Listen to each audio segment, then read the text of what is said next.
What's going on, guys? Ben here, Enos Tech, and today we're going to kick off our Peripheral Roundup with our Mousepad article. Now for this one, I'm just going to do the one video, showcase a few different Mousepads, and give some more information about them in the written part of the article so you can check them out. Now we all know Mousepads comes in many shapes, sizes, colors, yada yada yada, and all this fun stuff. Now, one of the things a lot of companies do, especially computer-related companies, is they get their own branded mouse pads. Now, I know it's probably a bit hard to see that because it's in the package, but it's got the MSI and Steel Series mouse pad branding on it. So, a lot of these times, these are used for promotional items at certain events or giveaways and that type of thing. Now, I mean, they still work. They're still good, as you can see. This one's a bit smaller. But it's just one I've had in my personal collection that I figured I'd share with you guys. For some of you who like things a bit more flashy, this is an actual acrylic mouse pad. And the special feature about this one is it actually lights up. Now, somewhere on here we go. You can plug a USB in, and there's actually a light in there that helps illuminate this yellow. It looks real good. I've done a review on it on the website, so I'll link that in the written part of the article and in the video below. So if you're interested in something like that, check it out. It's real cool. Like I said, it's acrylic, so it's definitely a bit different for gaming on, but it lights up and looks amazing. Now, we have more standard mouse pads as well, which this is still a bit smaller. This is from our friends at Overclockers UK. Their mouse pad comes in a number of different, they've got like 3 or 4 different sizes. This is obviously the smallest one here, which is still a decent sized mouse pad. If all you need is to make a few clicks here and there with your mouse browsing the internet, this one will definitely get the job done.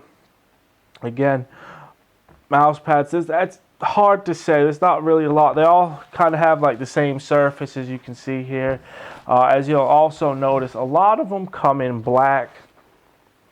This is was originally so the sensors and would pick them up better and stuff like that, but it just seems to have carried on, and a lot of companies, as you can see, use black mouse pads. Again, we have a promotional mouse pad from MSI. This time it features Far Cry 4. When this was coming out, obviously they use this to help promote the game, laptops, gaming components, and all that type of stuff. It's always good. I picked this up at an event. One of them, I think this one was actually at an overclocking event I went to. The MSI helped sponsor and was there and stuff like that. So that's always fun. That's always cool. Again, I mean, they're just nice. If nothing else, this one to me is more, it's like a picture, so it's more like a collector's item. You don't want to quite use that one, but it's nice to have in the collection. Here we have a Roundup GTR. This one has a, I don't know if you can hear it, but this one has like a plastic topping to it. It's not the cloth that we would see on normal Mousemats. Now, this one obviously has got a nice design to it. It looks great. I love the Roundup bull, but this is for those that need a bit harder surface for whatever reason. I personally don't need this. I just use a nice cloth one from Overclockers UK, pardon me. But for those of you that are into this, the plastic mouse pad, it's a great offering from Roundup. Again, it's just a different type of mouse pad. Now, getting into some of the more, back to the more standard mouse pads, just in different size. We have the Hyperx Alioth, I can't pronounce it, but what you'll notice on this one as well, which is a bit hard to see in the video probably, it's actually got stitched edges. Now, what this will help do is it will help it from fraying up, which happens over time with any mouse pad. If they don't have the stitch edging, if you use them a lot, the edges will fray, and that top layer will start to peel away, and you'll just be left with the rubber underneath, and it gets all wrinkly and bubbly and not very nice. So some companies have decided on some of their higher end mouse pads, yes, I said higher end mouse pads, if you believe it or not, yeah, they've started to stitch the edges around to help combat this issue so it doesn't happen. So the Hyperx Alioth has got the nice stitch edging. As you can see, it's got a nice big square to it, so definitely a good surface. And I mean, it really depends on the type of desk you'll be using it on. As you can see, we've got all these mouse pads here. They've all got no slip stuff on the back. I know I haven't showed you, but it's all there. They've all got the no slip similar type rubber coating on them, so they won't slide around your desk, whether it's wood or plastic or glass or whatever it is.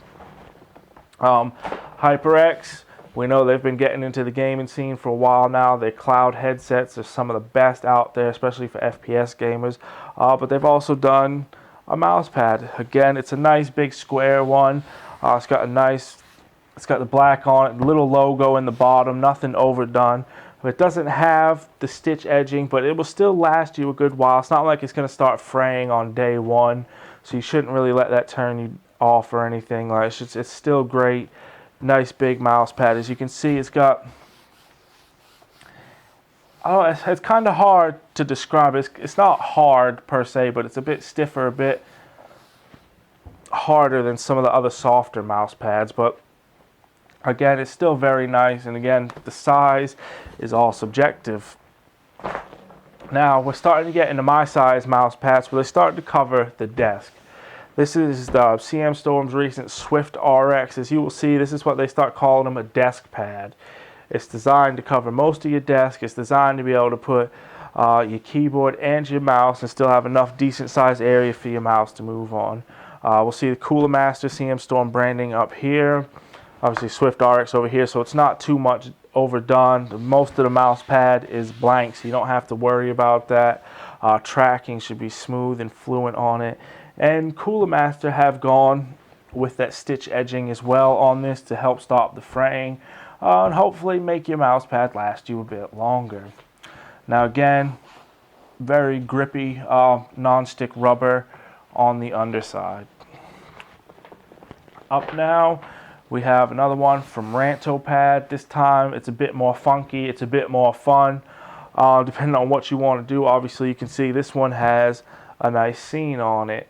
Now, I don't know, it looks like a picture of the earth with some water and probably some cities with lights over here. I'm not sure, but that's what it looks like to me. But either way, this day and age, most gaming mice anyways shouldn't have a problem picking up this surface. It was always said back in the day, companies made their mouse pads black because the tracking, going from one color to another and back, it could mess up the tracking. But with things like the Avago sensors and some of the other stuff, advances in technologies we've had, this shouldn't be an issue. Again, Roundup pad have gone with a stitched edging as well. And me personally, while I'd love to put this out somewhere, this isn't something I would personally use for a mouse pad because I just like the look of it. I think it looks cool. It's got a nice design on it. And it should be showing off. You don't want to cover it up with a keyboard and a mouse. I mean, maybe you do though. I mean, it's up to you really. Like I said, again, this one's a bit thicker than some of the other ones, which is nice. As you can see, again, non-stick rubber on the underside. And now we've got the biggest mouse pad I've ever seen. Personally, the X2, I call it a table pad. As you can see, this is my dining room table. It's only a 4-person table, but as you can see, this mouse pad covers most of it except for about 3 inches on the top and the bottom. So this thing is huge. This mouse pad is designed to have your keyboard, your mouse, your monitors, your speakers, your coffee cup, your car keys, your notebook, and everything on this one. It's real nice though. I like it a lot. It's great.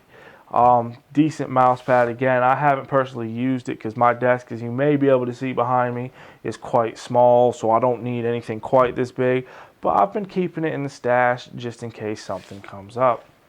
Now, I know mouse pads aren't the most exciting thing in the world, but I wanted to do this. I wanted to start this Peripheral Roundup off, and I think this was a nice, easy way to ease into thing and let y'all know what's going on. Again, if you're just watching the video, if you found us through YouTube or Google or whatever, check the description for the link to the website because I'll be doing a bit of a write-up. I'll be linking to some of the places you can buy these mouse pads. I'll be linking to their product pages and all that type of stuff. So if you are looking for more info and details on sizes and stuff, it'll all be on the website, so make sure to check that out. I'm not sure which article I'm going to do next, whether it be mice, keyboards, or headsets. I'm kind of leaning toward headsets, but we'll see. But anyways, y'all make sure to check back for that. I'll link to it in the bottom of this video when it's live, and vice versa. I'll be linking all the videos to each other so you can see the whole peripheral roundup, as this is part of a few different articles. As always, thanks to the companies for sending all these samples in, and thanks for you guys taking your time out of your day to watch me. And again, please check back in the near future for more videos.